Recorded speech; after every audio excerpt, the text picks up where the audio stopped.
So, what is the difference between a lover girl and limerence? Hi, my name is Dr. Natalie Jones. I'm a licensed therapist.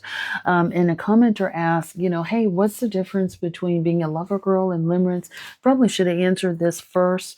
With limerence, you're pretty much, um, limerence comes from, usually years of childhood trauma. And it's basically where you start to develop almost like this obsessive love. So, with a lover girl, as I understand it, a lover girl is someone who is ready to go. She's ready to go in terms of being in love. But usually, what happens with a lover girl is that she is a victim of breadcrumbing and future faking. And meaning that the other person has usually breadcrumbed her, future faked, and it's, said some things to make her think that they are in a relationship or that this person has intentions, at the very least, for a long-term relationship. So a good example might be like you guys are dating. The person that you're dating says, "Hey, I think about marriage all the time and I definitely want to get married." And the lover girl may say, "Oh, God, me too." And oh my God. And so she may internalize that to think that, oh my God, you want to get married to me. And, we're having all these deep conversations about marriage, love, and children. And this person is, now thinking about it with me. And now we're being intimate.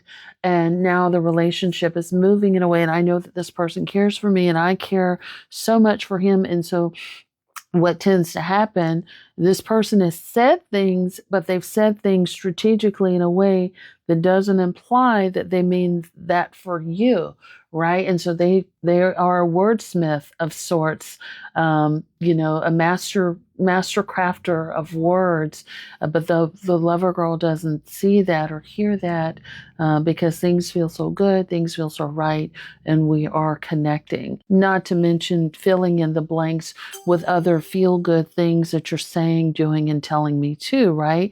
To kind of make me believe those things. So the other person isn't really necessarily giving as much effort.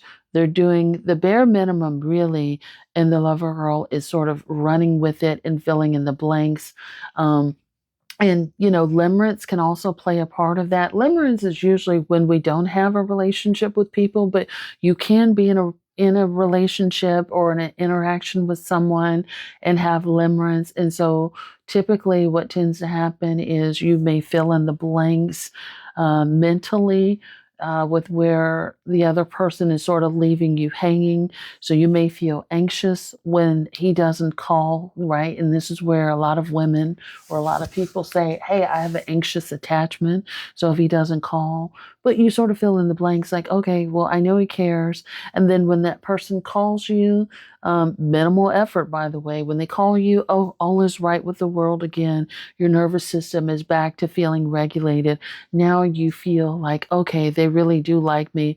In the meantime, though, you're not thinking about the fact that like you are now dependent on this validation from this person. And usually, the reason why you're so anxious when they do call is because they're not doing a good job of helping you feel self-assured or reassured, during the in between. So you're not very confident in the relationship.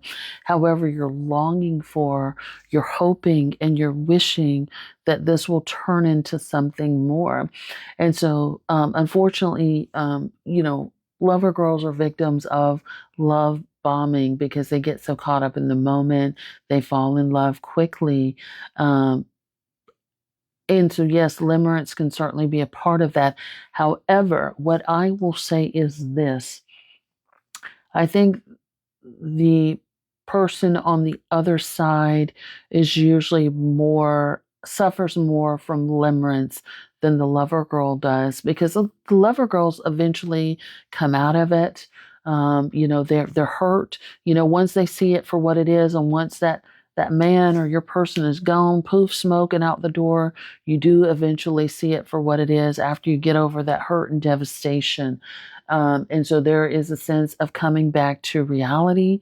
At certain points, it may take a few cycles, but at a certain point, this is my experience in working with people like this. At a certain point, they usually do come back down to earth versus the person who has usually breadcrumbed and future faked the lover girl and discarded the lover girl in such a way to make her think like she was never anything to him or her.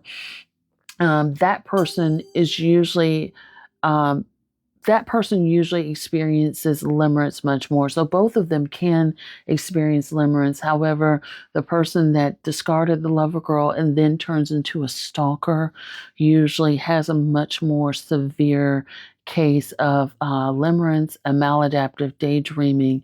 And this is why I've said this before.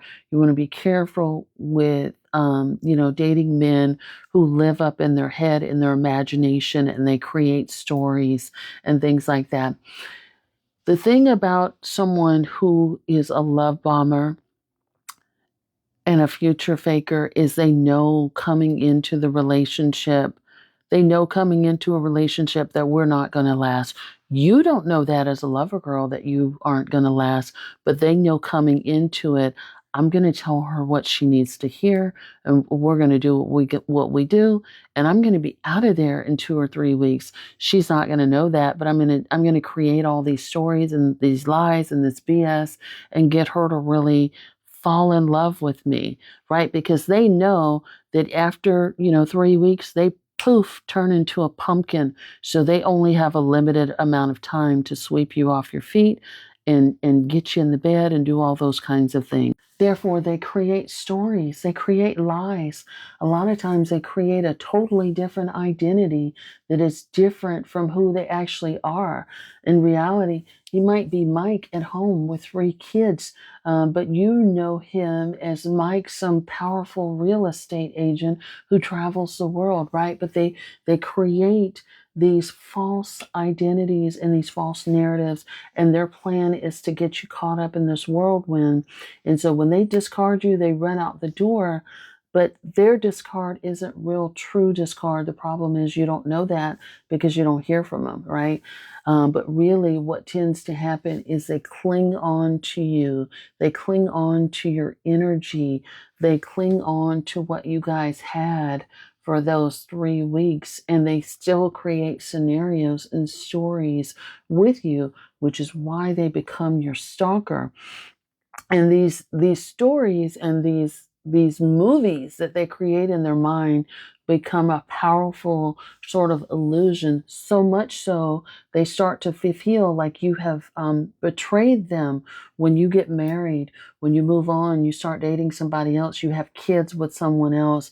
They become upset with you, like, how dare you leave our relationship, even though they haven't been involved with you. It could be years. But this is also why they may sort of orbit and pop back in your life after years have gone by, because they have literally been running these imaginative stories in their minds, and they've had this relationship with you in limerence. And sometimes it can turn into harmful situations when they pop back up like that. Other times it can be just super awkward where it's like, what the hell are you doing here? I haven't seen you in 20 years. Like, it's just random that you pop up like that. Other times they can come back in your life and try to restart the clock, right? And restart things with you, right? Future faking and love bombing and doing all the things. Only this time it's going to go much faster. So they're probably going to turn into a pumpkin much sooner. It might be 1 week this time instead of 3. But they really want to try to recreate things. And that's why also too, they don't have the tools for real life. They don't know how to do real life with you because they're stuck so far up here. And when real life doesn't play out like their imaginative stories have, they don't know what to do with that. Thanks so much for asking that.